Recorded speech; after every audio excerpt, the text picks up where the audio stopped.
Welcome to Hari Sadhana 108. I, Nirmala Rawat, today will read Part 3 of Chapter 20, The Education of Luv and Kush.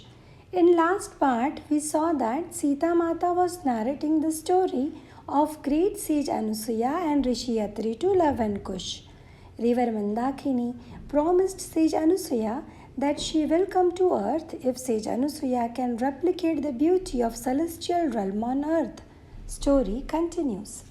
Sage Anusuya had tremendous power of will, which she awakened through many years of dedicated meditation. There was a huge boulder behind Sage Anusuya's hermitage, a mountain that no ordinary person could climb. But Sage Anusuya climbed to the top of that huge rock through the power of her will and sat in meditation without food or sleep. The years passed and she did not move. The Devs were in awe and tried all sorts of tricks to disturb her meditation. Why would they do that? Asked Kush. Why would they want to disturb her meditation when she only was trying to help the world? They were testing her willpower. They saw her as only a human being and were sure she could not withstand the test of the Devs. But she did. Through the sheer power of her will, she made the trees bloom. With life returning to the trees, the animals also returned. Still, there was no water. But Sage Anusuya had created on earth the scene that she had experienced in the celestial realm. And so she returned to River Mandakini Devi and asked, "Now will you come to earth so that the plants and animals that have been revived will have water to sustain them?" So many years had passed that Mandakini Devi had forgotten her promise. When she saw what the sage had created, she bowed before her. "O great sage, for you I will come, whose love is such that you have sacrificed greatly for the welfare of the world." Sita added, "Your father and I visited her and Sage Atri at their hermitage, and what she created there truly looks like a celestial world. The river is as clear as crystal and is abundant with fish, turtles, and frogs croaking their evening songs. Beautiful swans graze the waters, and peacocks run freely through the forest. There is an abundance of plant and animal life, and now it is a settlement again for humans. All of this was accomplished through the power of will and love. Never forget the love that Sage Anusuya showers upon the world." "Will we meet her one day?" asked Kush. "I hope so," Mata added quietly. "It is my wish, Anusuya Ma, to meet you again before I leave this earth." After Mata had spoken these words, a gentle breeze carried the reply, faint yet so audible that even I could hear it. "And so you will." The next night, when it was time for the evening story, the boys asked to hear about Sage Anusuya and the river again. Mata laughed and replied, "I told you that story last night. Don't you want to hear a new tale?" They both nodded. "Then I will tell you about Sage Arundhati and Guru Vashishth. Do you remember meeting them?" They shook their heads. "No." "They visited you, but you were too young to remember.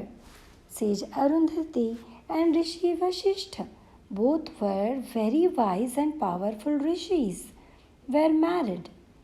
Rishi Vaishishth had brought forth mantras that could repel any weapon, and Sage Arundhati had the power of bounty.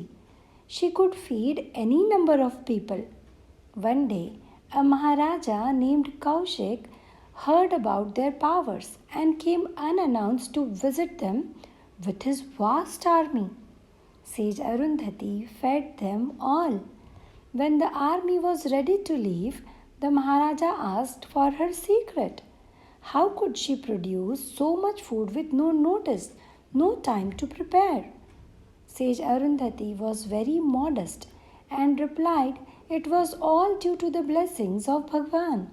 Some of the Maharaja's soldiers said they had heard that Rishi Vaishishth had a sacred cow called Kamdhenu that produced endless amount of milk.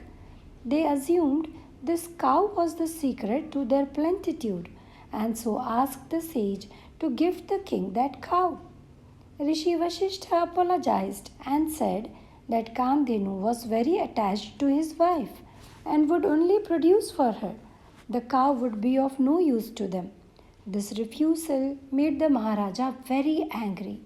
No one ever refused to give him a gift that he requested, and he told his soldiers to go take the cow. Sage Vashishth glanced at his wife, and since they were of one mind, she knew what to do. She stood in front of the cow and said, I beg you, Maharaja, do not seek to separate this cow from me, as I am like her mother. And it is a great injustice to separate a child from her mother. It is against the law of Dharma. The Maharaja was incensed by this, and eventually a battle took place between him and Rishi Vaishishth.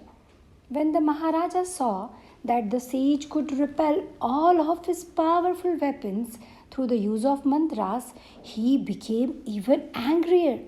He realized that the power obtained through tapasya was greater than physical might. He decided to abandon his position as Maharaja and engage in deep meditation so that he could also acquire powers. And he did. He became a powerful sage in his own right. But when he saw that nothing he did could match the powers of Rishi Vaishishth, in fit of anger, he said to the two sages, Since you refused to give me your cow, who you see as your daughter, I curse you both, that all your sons will die. Through his meditation, he had gained the power to curse. Mata paused as she saw the horror on her son's face. Did they all die? Asked Kush in a quiet voice. Indeed they did. Sage Arundhati and Vashishth watched their many sons die. They were helpless to prevent it, because a sage's curse cannot be revoked. The Maharaja could not defeat them, but he could strike at their hearts. But the curse did not touch their daughters. And when their daughters saw the grief of their parents, they gathered round and asked themselves what they could do to relieve their parents of their suffering. One of the daughters went to her mother and said, Ma, I plead with you to create a world where there are no curses, no senseless killings, no grief for parents. Sage Arundhati saw the hope in their daughter's eyes and said, Yes, that is what I will do. I will create such a world. She asked her daughters to help her. Now her daughters were very wise and accomplished in meditation. With all her daughters by her side, she went into deep meditation for a long time with the intention of creating such an ideal world. And do you know what the result was? The boys shook their heads. Come with me outside and I will show you, said Mata, taking each one by hand. They stepped into the night, and Mata scanned the star-strewn heavens. There, she exclaimed, pointing at a faint star. That is the world created by Sage Arundhati and her daughters to show the human world what is possible. A world free of curses and grief. And next to it is the world created by Rishi Vaishishth to protect that ideal world. Do you see how bright it is? He stands there guarding the world created by his wife and daughters, and it is a symbol of their love.